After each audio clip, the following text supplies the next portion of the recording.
श्री शिवाय नमस्तुभ्यम दर्शकों। हर हर महादेव। आज की इस वीडियो में हम आपको तुलसी विवाह के बारे में कुछ बातें बताएंगे कि तुलसी विवाह कब है, आप किस तरह पूजा करें, इसमें कौन सी आपको पूजन सामग्री चाहिए।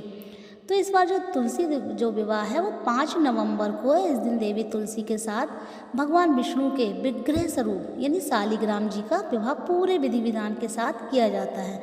इस दिन जगत के पालनहार भगवान विष्णु 4 माह की योग निद्रा के बाद जागृत होते हैं, इसलिए इस दिन को देवउठनी एकादशी के नाम से भी जाना जाता है।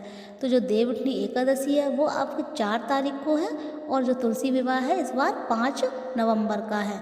तो तुलसी विवाह में कौन कौन सी पूजन सामग्री चाहिए। तुलसी विवाह में आपको तुलसी का पौधा, भगवान विष्णु की प्रतिमा, चौकी, गन्ना, मूली, आंवला, बेर, शकरकंद, सिंघाड़ा, सीताफल और मौसमी जो भी फल है वो, धूप, दीपक, वस्त्र, फूल, माला और सुहाग के सामान में जो भी सुहाग के प्रतीक हैं, चूड़ी, बिंदी, बिछिए, मेहंदी, महावर, हल्दी, साड़ी, ये सब आपको पूजन की सामग्री चाहिए। पूजा विधि, आपको पूजन कैसे करना है। तुलसी विवाह वाले दिन लकड़ी को एक साफ चौकी पर आसन बिछाएं। जिस गमले में तुलसी का पौधा लगा है उसे गेरू के रंग से आप रंगें और चौकी के ऊपर तुलसी जी को स्थापित करें। वो जो गमला है आप तुलसी जी का उसे चौकी के ऊपर रखें और दूसरी चौकी पर भी आप आसन बिछाएं, उसमें शालिग्राम जी को स्थापित करें। दोनों चौकियों के ऊपर गन्ने होते हैं उससे आप मंडप सजाएं। एक कलश में जल भर कर रखें, उसमें 5 या 7 आम के पत्ते लगाकर पूजा स्थल पर आप स्थापित करें। शालिग्राम और तुलसी जी के समक्ष एक घी का दीपक जलाएं और रोली कुमकुम से तिलक करें। तुलसी जी पर लाल रंग की चुनरी उड़ाएं, चूड़ी, बिंदी आदि चीज़ों से श्रृंगार करें जैसे एक सुहागन का किया जाता है।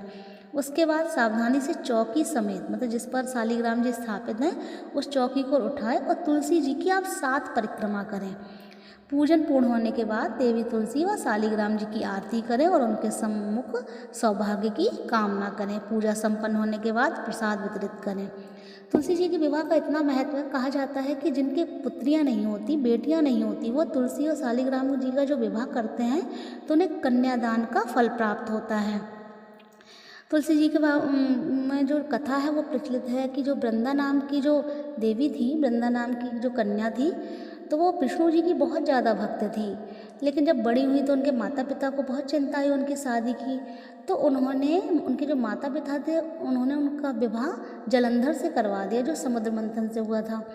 जो जलंधर से करवा दिया, जलंधर राक्षस बहुत था, लेकिन जो वृंदा थी वो बहुत ज़्यादा, एक तो विष्णु भक्त थी और पतिव्रता स्त्री भी थी।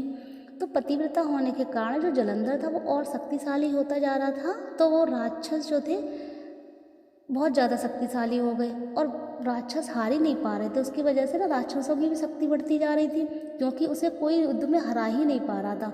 तो देवता बहुत परेशान हो गए कि इसका कैसे वध किया जाए। तो सभी लोग भगवान विष्णु के पास गए अपनी समस्या लेकर। तो भगवान विष्णु ने जलंधर का रूप रखा और जो वृंदा थी उनके यहाँ जाकर उनका जो पतिव्रता जो व्रत था वो भंग कर दिया और उधर वो जो युद्ध करने गया था जलंधर, वो मारा गया। तो जब उन्हें वृंदा को पता चला कि क्या कहते हैं, इन्होंने मेरा पतिव्रता व्रत भंग कर दिया, तो उन्होंने गुस्से में आकर विष्णु भगवान को श्राप दिया कि तुम पत्थर हो जाओ। वो पत्थर हो गए। फिर लक्ष्मी जी ने बहुत ज़्यादा आग्रह किया, बहुत ज़्यादा उनसे रिक्वेस्ट की कि आप ऐसा ना करें। तब उन्हें थोड़ा सा उन्होंने रहम खाकर फिर उन्होंने कहा कि ठीक है, कोई बात नहीं। वो फिर उन्हें असली रूप में ले आए, लेकिन अपने आप को उन्होंने वहीं ख़त्म कर लिया, सती हो गई। जो वृंदा थी वो राख बन गई। तो राख से एक पौधा उत्पन्न जो हुआ, तो उसी का नाम भगवान विष्णु ने तुलसी रखा। और इसी दिन उन्होंने कहा कि इनसे शादी की जाएगी मेरे शालिग्राम रूप को। तो वो उसी दिन से ये प्रचलन चला आया, उसी दिन से ये प्रथा चली आई है। शालिग्राम की जो विवाह है वो तुलसी मैया के साथ कराया जाता है। अगर आपको वीडियो अच्छी लगी है, आपको कहानी अच्छी लगी है, आपको जानकारी अच्छी लगी, तो प्लीज़ वीडियो को लाइक करें, चैनल को सब्सक्राइब करें और कमेंट बॉक्स में हर हर महादेव जरूर लिखें। हर हर महादेव, जय महाकाल।